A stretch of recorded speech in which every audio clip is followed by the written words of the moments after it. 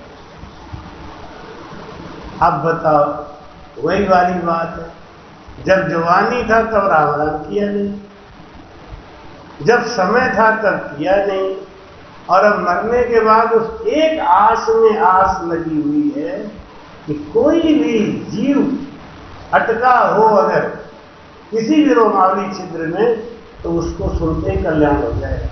इसलिए उसको जोर जोर से सुनाते हैं राम नाम सत्य। लेकिन जब वो जिंदा होता है तो उसको राम नाम से प्रेम नहीं आता। महाराज समझाते हैं, परीक्षित सिमर 7 दिन खट दिलीप एक जाम, नामे तो भारी कहो हल्को कहो तो राम। परीक्षित को श्राप लग गया। समीक मुनि के पुत्र श्रृंगी ऋषि ने श्राप दिया। जब द्वापर युग खत्म हो गया और कलयुग लगने वाला था, कलयुग के सबसे पहले राजा थे परीक्षित। पांडव सब मर गए थे, सब जाके हिमालय में गल गए थे। अभिमन्यु का पुत्र परीक्षित राजा बना, बड़ा न्यायी राजा था। कलयुग केवल 30 बरस बीता था। एक दिन परीक्षित घोड़े पे बैठ के ये देखने के लिए निकला कि हमारे राजपाट का काम कैसा चल रहा है। तो देखता क्या है कि एक बैल खड़ा है, उसके 3 पैर मार के तोड़ दिया है। एक काला कलूटा गदाधारी आदमी है, 4थे पैर पे वार कर रहा है। तो परीक्षित ने देखा और धनुष बाण निकाला और कहा, हे पापी ठहर जा, तो इस जीव को क्यों दुख दे रहा है? पूछा उस बैल से कि आप कौन हो? तो बोले, प्रभु आप मेरी चिंता मत करो, मैं अपने कर्मों का फल भोगूंगा। अरे ये आदमी आपको सजा दे रहा है, तकलीफ दे रहा है, दुख दे रहा है, आप करे कर्मों की सजा भोग रहे हो? कि हाँ, मेरा इस युग में कोई काम नहीं। कलयुग में धर्म का क्या काम? ये तो नीच लोगों का राजपाट चलेगा, यहां अच्छे लोगों का राजपाट नहीं चलेगा। आप देख रहे हैं प्रमाण, ये कलयुग चल रहा है और राजा कैसे कैसे लोग बन रहे हैं। और अगर कभी गलती से अच्छा राजा बन भी गया है, तो ये पब्लिक उन्हीं को घसीट घसीट देते जाए। क्योंकि कलयुग में जो आदमी पैदा होगा ना, उसके भले के लिए जब आप काम करोगे तो उसको शंका हो जाए और वो अपना भला होने भी दे। एक आदमी शहर जा रहा था सामान खरीदने, तो उसका पड़ोसी बोला, शहर जा रहे हो, तुम्हें शहर का कोई नियम पता है क्या? किसी चीज का दूना दाम बताते, इसलिए तुम किसी को साथ लेके जाओ। वो बोला, ठीक ठीक आपने बता दिया, आपको ना अकल दे दी, बस ठीक है, इतना हमारे पास बहुत है, मैं समझ गया। वो गया एक दुकान पे, उसने दुकान वाले से कहा, मुझे एक छतरी दे दो। तो दुकानदार सवेरे सवेरे सोचा बढ़िया ग्राहक आ गया, छतरी निकाला और उसको दिया कि ले भाई, ये 32 रुपए की छतरी है। उसको पड़ोसी की बात याद आ गई, ये दूना बता रहा। बोले, नहीं भाई नहीं, अब हमको ठगो मत। तो क्या ठग रहा हूं भाई साहब, 32 रुपए की छतरी दे रहा हूं, इतना सस्ता, फिर भी कह रहे हो ठग रहे हो। नहीं नहीं, अगर आप 16 रुपए में दो तो मैं ले लूंगा। ये कलयुग का लक्षण है। दुकानदार ने सोचा घाटा ही सही, पहला ग्राहक है, वापस नहीं भेजेंगे। बोले ठीक है, दे दो 16 रुपए, आप ले जाओ छतरी। तो नहीं नहीं नहीं, अब क्या नहीं कर रहे हो? अब तुमने कहा वही तो मैं दे रहा हूं कि 8 रुपया में दो तब ले। तो सोचा ये ठग रहा है, तो दूना मांग रहा है। दुकानदार ने सोचा कि पहला ग्राहक है, वापस नहीं करूं, इतना कम कर दिया, घाटे में दे रहा हूं तब भी नहीं ले जा रहा है। गुस्सा होकर उसने छतरी फेंक दी कि ले जा, तू फ्री में ले जा। तो बोला नहीं नहीं नहीं, अब क्या बात है, फ्री में दे रहा हूं, तो 2 छतरी दे फ्री में, तब ले जाओ। कलयुग के लोग इतने चतुर होंगे, ये कलयुग वालों का लक्षण है। धर्म बोला कि हम खामखाई इस युग में आ गए, यहां मेरा कोई काम नहीं है। सत्य, तप और दया, 3 पैर तो मेरे पहले ही टूट गए। धर्म के 4 चरण, प्रगट 4 पद धर्म के, कलिमहु एक प्रधान। एन केन विध दीने, दान करई कल्याण। बोलो राम। धर्म न दूसर सत्य समाना, आगम निगम पुराण बखाना। ये सत्य सतयुग में चलता था, लेकिन जब त्रेता आया तो धर्म का एक चरण टूट गया, सत्य नहीं रहा। त्रेता में तप रह गया।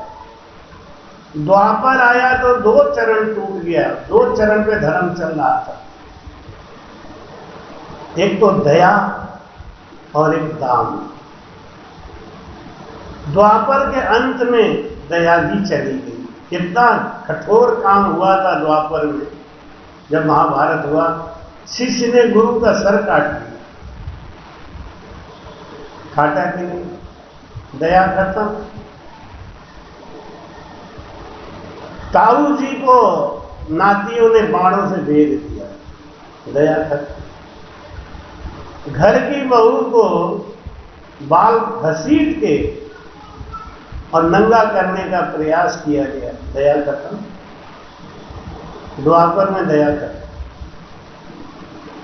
वो धर्म रूपी बैल बोला कि मेरे 3 चरण तो पहले ही टूट गए, एक दान वाला चरण रह गया है, जो कलयुग में कल्याण कराने का एक साधन है। ये बैठा है ना कलयुग, ये मेरा ये भी चरण तोड़ रहा है। नहीं, मेरे यहां बिना चरण के ही धर्म चले,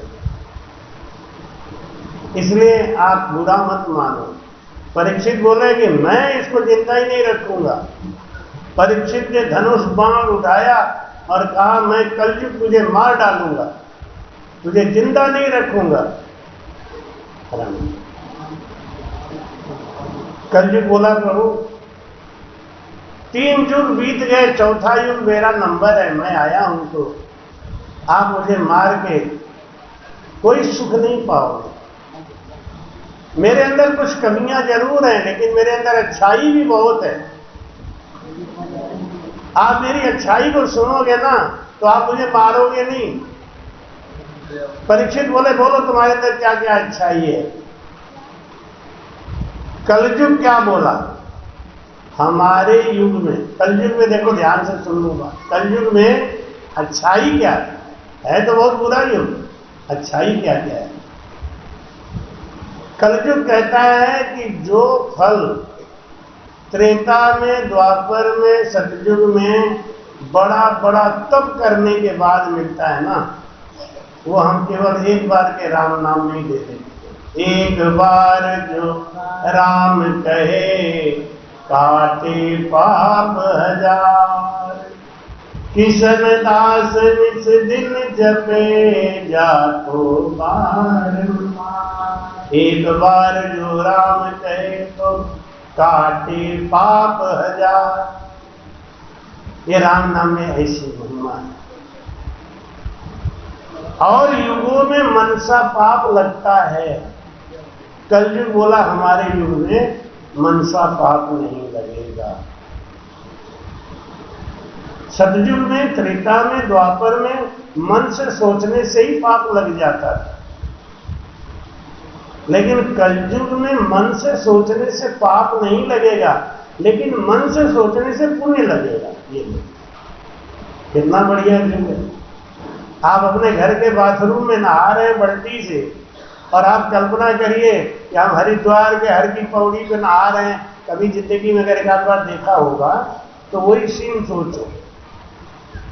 बद्रीनाथ गए हो तो वहां का सीन सोचो, और बस पानी डालो, सोचो कि हम तो मंदाकिनी में नहा रहे हैं, ये गर्म कुंड वाला पानी है, ये भाई रे भाई बहुत बढ़िया चल रहा, ये फल मिलेगा। कलयुग में मनसा पाप नहीं लगता, कलयुग में मनसा पुण्य लगता है। अगर आपके पास पैसा नहीं है, अगर आपके पास धन नहीं है, तो मन से केवल सोच लें तो आपको पुण्य लगेगा। अब एक बात करना, आज आरती में सब लोग मन से सोच लेना, हमने तो पैसा चढ़ा दिया। एक जगह हमने बोल दिया था कि अगर आपके पास धन नहीं है, अगर आप बहुत गरीब हैं, तो कहीं कोई संतों का भंडारा हो रहा हो ना, तो उसमें कोई नमक दे देना, 10 रुपए का नमक दे देना, क्योंकि बिना नमक के भंडारा नहीं होगा। तो एक बहुत रईस थी, बहुत रईस, घर में 2-2 गाड़ियां, नौकर चाकर। तो दूसरे दिन कार में नमक लेके आए, 5 किलो नमक। और हमारे जो चातुर्मास चल रहा था, चातुर्मास के जो संयोजक थे, उनको दिया कि ये लो नमक दान में। तो उनको गुस्सा आ गया, इतनी बड़ी शैतानी हो के नमक दान में दे रही, तो क्या होगा? उन्होंने कहा आपका कोई दान स्वीकार नहीं होगा, ले जाइए वापस। अरे आप मुझसे ऐसी बात कर रहे हो, मैं महाराज जी से शिकायत करूं। और वो डराया, लेकिन वो जानता था। उन्हें हाँ आप कर देना। वो आगे बोली, महाराज जी आपके जो ये लोग हैं ना, ये हमारा दान नहीं स्वीकार कर रहे होंगे, ऐसा कैसे होगा? दान तो सबका स्वीकार करना चाहिए। अब आप ही बोलिए उनको। मैं बोलूंगा, चिंता मत करो। सत्संग में जाने का टाइम हो रहा था, मैंने उनको बुलाया, मैंने कहा यहाँ आओ, क्या बात है, अगर कोई चीज दान कोई दे रहा है तो आप दे लो। समझ गए, शिकायत यहाँ तक आ गई। तो बोले गुरु जी यहाँ आई क्या बात? बोले हाँ, क्या दान में दे रही थी, दिया नहीं? ये क्या महाराज आप बताओ, इतनी बड़ी शैतानी हो गई, 5 किलो नमक दान में दे रही। वो आपने कल सत्संग में बोल दिया ना, कुछ नहीं है तो नमक ही दे दो। हमें हाँ ये बात। फिर मैं सत्संग में फिर उसी बात को घसीटा कि अगर आपके पास कुछ नहीं है तो आप नमक का दान जरूर किया, लेकिन आज थोड़ा सा डिफाइन किया अलग। लेकिन अगर आपके पास कुछ नहीं है, तब सब कुछ भरा हुआ है, तब आप नमक दान देते हैं, तो इसका मतलब आप भगवान से कपट करते हैं, परमात्मा का आप मजाक उड़ा रहे हैं, संत का आप मजाक उड़ा रहे हैं। ऐसा नहीं करना चाहिए। लेकिन उनके बुद्धि में फिर भी नहीं आई बात। शाम को सत्संग के बाद वो फिर गई, गाड़ी में से नमक निकाल के रख लो। मैं बिल्कुल नहीं रखूंगा। क्या आपको मतलब महाराज जी की बात भी नहीं समझ में आ रही है? हाँ पूरी समझ में आई, महाराज जी की बात आपको नहीं समझ में। महाराज जी ने कहा कि अगर आपके पास कुछ नहीं है, तो अगर आप झोपड़ी में रह रही होती तो 5 किलो नमक ले लेता, 5 किलो भी ज्यादा था। तब उनके समझ में आया, वो वापस लेके गई नमक। दूसरे दिन पूरी गाड़ी भर के माल आया। तो यहां मनसा पुण्य लगता है, लेकिन किसको? जिसके पास साधन है, जिनके पास गरीबी है, वो अगर मन से सोचे तो उनका काम बन जाए, मनसा पुण्य लगता है। कलयुग बोला मेरे पास एक और बहुत बड़ा कर्म है, क्या? कि जिस अंग से आदमी पाप करता है, उसी अंग को मैं सजा देता हूं, पूरे शरीर को सजा नहीं देता। सतयुग में पूरा का पूरा देश नरक में डाल दिया जाता था, त्रेता में पूरा का पूरा नगर नरक में डाल दिया जाता था, द्वापर में पूरा का पूरा परिवार नरक में डाल दिया जाता था। लेकिन हमारे युग में सबसे बढ़िया बात यह है, हमारे युग में जिस अंग से कोई पाप करेगा उसी अंग को मैं कष्ट दूंगा, दुख दूंगा, पूरे शरीर को नहीं। अब आप बताइए, इतना बढ़िया गुण हमारे अंदर और कहीं है? और एक बात आप सोच लो, सबसे बड़ा काम ये हमारे युग में कोई चीज दिमाग में रखने की जरूरत ही नहीं। देख लो आगे ना, आदमी को अपना नंबर मोबाइल का याद नहीं है। तुम्हारा तो नंबर क्या है? मोबाइल में लगा के जरा देखो, अपना ही नंबर याद है, दूसरे की कहां। क्यों? ये कलयुग ऐसा आया है कि इसमें कोई चीज दिमाग में रखने की जरूरत नहीं। हर चीज कंप्यूटर में, मशीन में, वो सब काम करेंगे। आप तो देख ही रहे हो ना, जेसीबी आ गया, रोबोट आ गया, ये सब कलयुग का देन।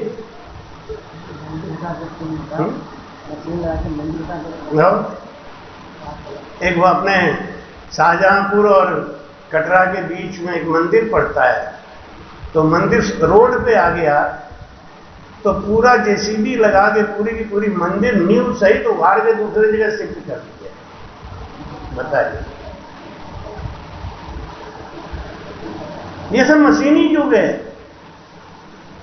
तो कलयुग में आजकल तो एक राम नाम का वो आता है डिब्बी, वो लगा देते हैं, दिन में राम राम राम राम राम राम राम राम राम राम राम राम राम राम, वो राम राम कर रहे हैं, घर में गाली गलौज हो रहा है, वो राम राम चिल्लाए जा रहे हैं।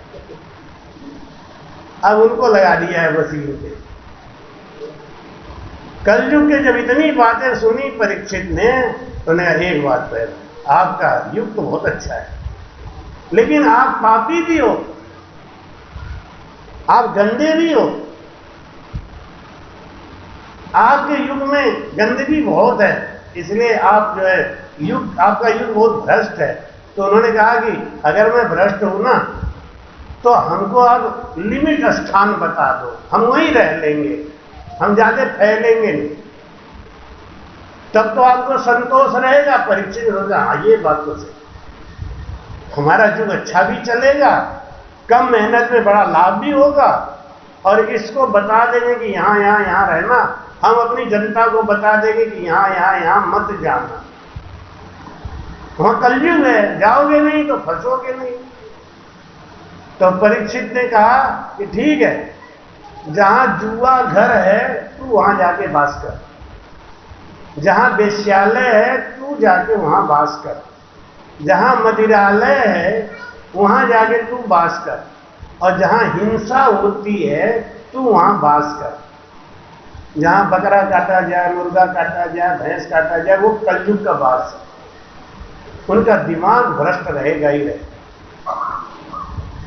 कलयुग ने बोला 4 जगह दिया आपने प्रभु, बहुत कम है, मेरा परिवार थोड़ा बड़ा है, एक जगह और दे दो। नहीं, अब कोई जगह नहीं मिली, मेरी प्रार्थना आपसे है, एक जगह और दे दो आप। तो उन्होंने कहा पाप की जो कमाई है, जो कभी भी दान नहीं किया जाता, उसके अंदर तुम्हारा वास रहेगा।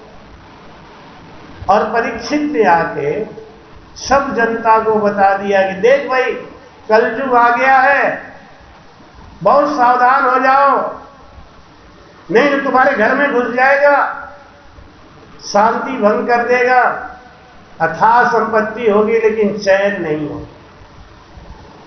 तो 4 जगह से बच जाना, 5वां जगह भी बता देते हैं, इन 5 जगहों पे तुम लोग बच जाना, चैन से रहो।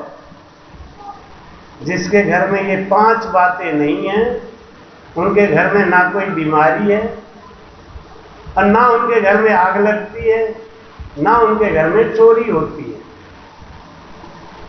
5 चीज क्या? जिनके घर का कोई भी सदस्य शराब खाने नहीं जाता, मदिरालय नहीं जाता है, वहां कलयुग का वास नहीं। जिसके घर का कोई सदस्य वेश्यालय नहीं जाता है, उसके घर कलयुग का वास नहीं। जिसके घर में अभक्ष नहीं खाया जाता, वहां कलयुग का वास नहीं होता। जिसके घर में गलत कमाई नहीं आ रही है, और अनजाने में कोई आ भी रही है तो वो हमेशा दान पुण्य ये वो सत्संग कराना, वहां कलयुग नहीं है। पाप की कमाई नहीं आ रही वहां नहीं, वहां कलयुग नहीं है। परीक्षित सबको समझा दिया, लेकिन एक दिन खुद गलती किया। एक दिन तहखाने में गया, अपना पूरा खजाना चेक कर रहा था, तो वहां उनके दादा लोगों ने, पांडवों ने जीत जीत के राजाओं को मुकुट छीन लिया था और वो मुकुट तहखाने में रखा था। तो उसमें सबसे भारी, सबसे चमकीला और कीमती मुकुट किसका था? पटना के राजा जरासंध का। जरासंध महापापी कंस का ससुर, उसका मुकुट रखा हुआ। परीक्षित ने देखा, उसको वो मुकुट बहुत पसंद आया। उन्होंने ये मुकुट पहन के मुझे सिंहासन पे बैठना चाहिए। वो बात भूल गया, दिमाग में भी नहीं था। उसने वही जरासंध वाला मुकुट लगाया और लगाते ही मति भ्रष्ट। गलत कमाई घर में आता है, उसका खाते ही अन्न हमारा दिमाग भ्रष्ट हो। जैसा खावे अन्न वैसा होवे। परीक्षित का दिमाग घूम गया। वो बाहर निकलते ही सेनापति को बोला कि मेरी सेना सजाओ, मैं आज शिकार खेलने जाऊंगा।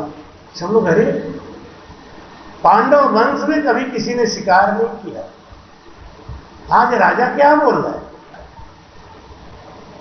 शिकार खेलने का मतलब जीव हत्या। प्रथम दया विचारिए, छूटे कड़वी बात, तो भक्ति सुख राम के, जद तद उपजे। प्रथम दया विचारिए, भक्ति का पहला सीढ़ी है दया। और आज परीक्षित कह रहे हैं कि मैं शिकार खेलने जाऊं। राजा की आज्ञा को कौन टाले? परीक्षित शिकार के लिए निकल गए और शेर का शिकार नहीं कर रहे कि हिरण के पीछे भाग।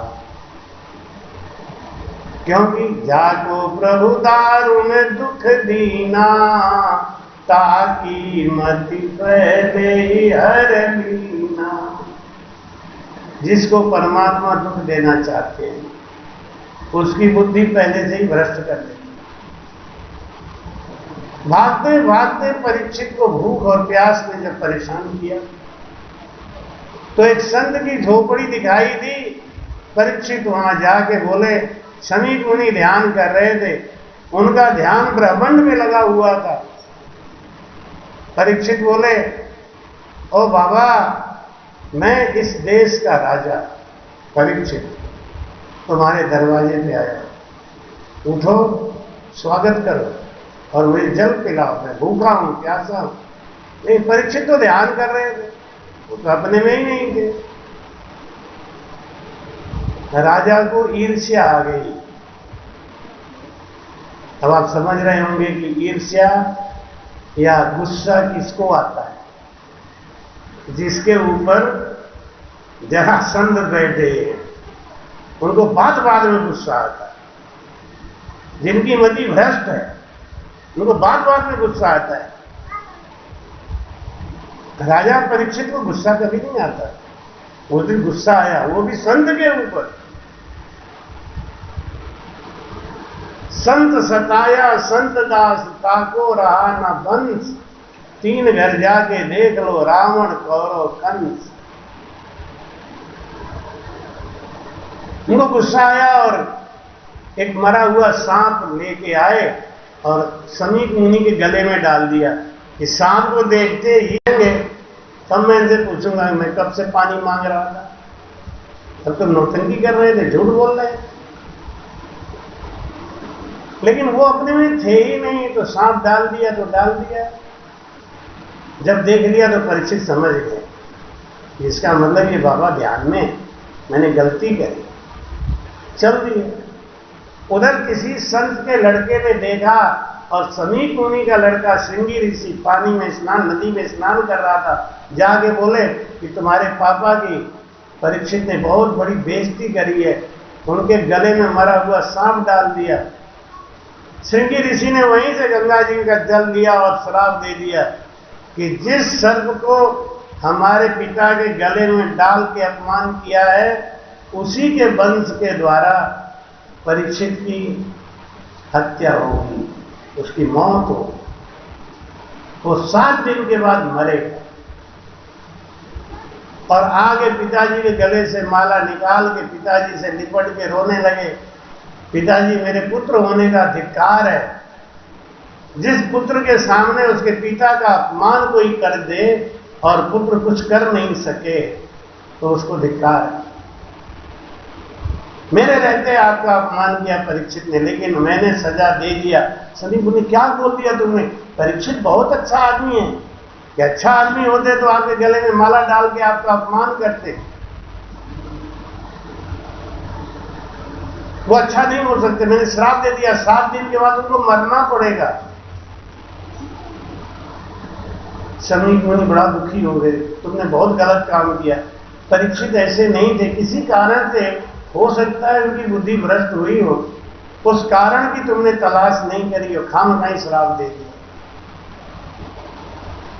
राजा के पास खबर भिजवाई समीप मुनि ने कि राजा तेरा अंत समय 7 दिन में आने वाला है, अपने आप को अधोगति में जाने से बचा सकते हो तो बचा।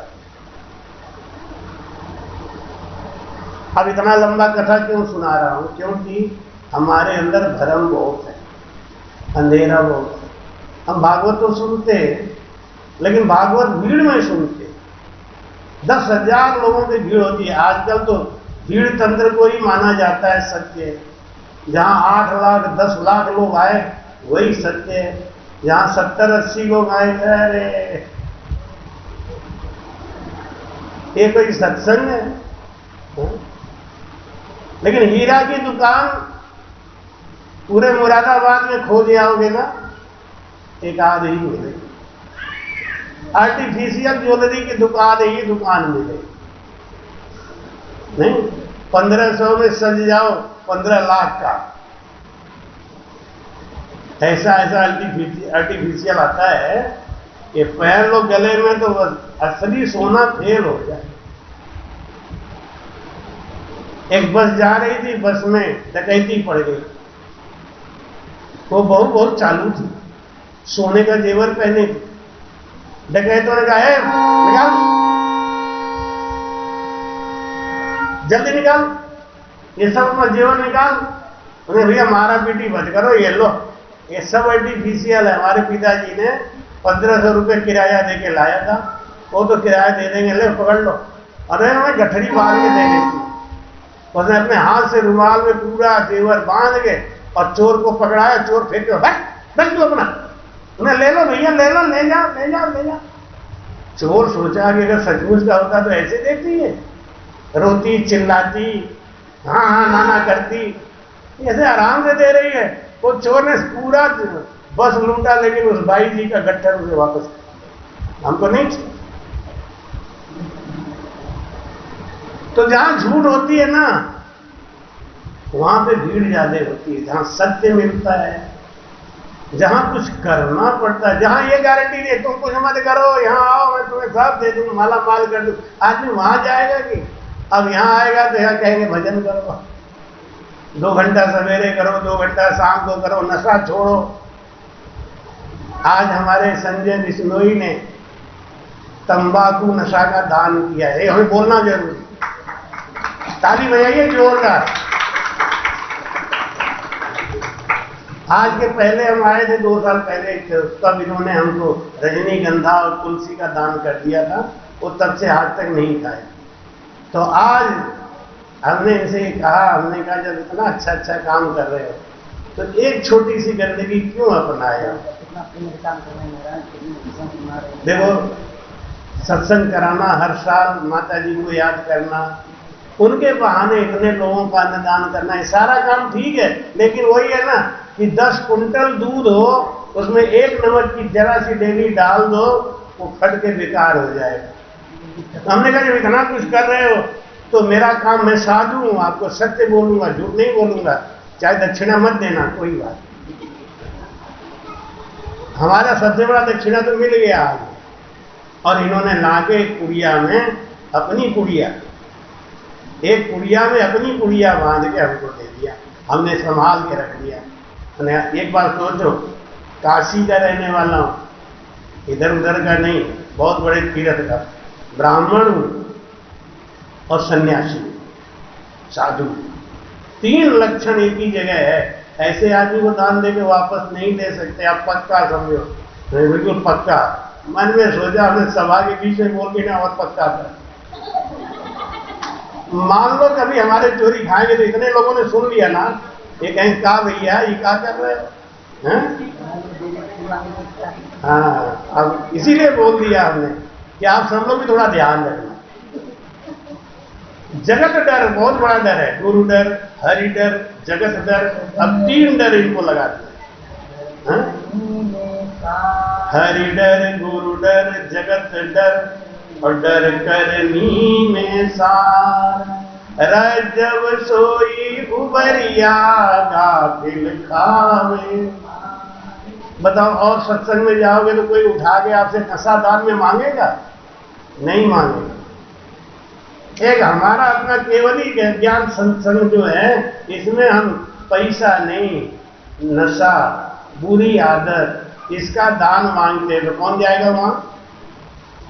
भीड़ तंत्र में कौन जाएगा? वहां जाएगा ना जहाँ खाओ पियो। कुछ तो ऐसे संप्रदाय बने हैं, वो कहते हैं सब खाओ, बने काय लिए? हमने छिपकली खाओ, बने काय को? छिपकली भी खा जाए। और आजकल तो गुटखा में छिपकली की पूंछ निकल आती है, जिसको फाड़ के लोग आंख बंद करके और ऐसे फाड़ के खा जाते हैं। अगर छिपकली की पूंछ मुंह में गिर गई तो गई, कम से कम हाथ पे रख के खोल के देख तो लो, वो भी नहीं, फाड़ते हैं, आंख बंद कर लेते। ओ भाई साहब का हाल,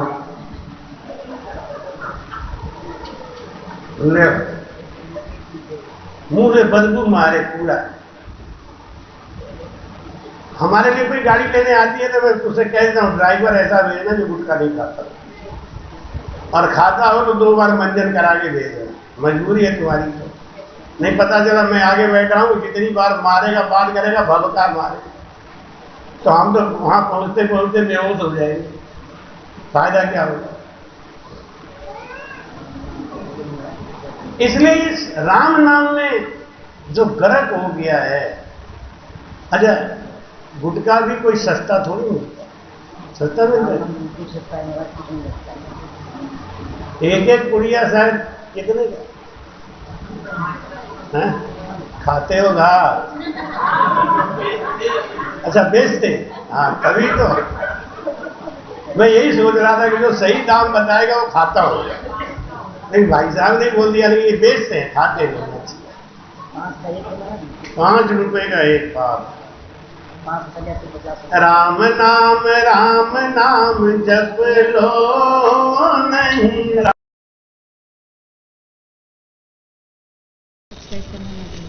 कृपया चैनल को सब्सक्राइब करना ना भूलें। राम राम।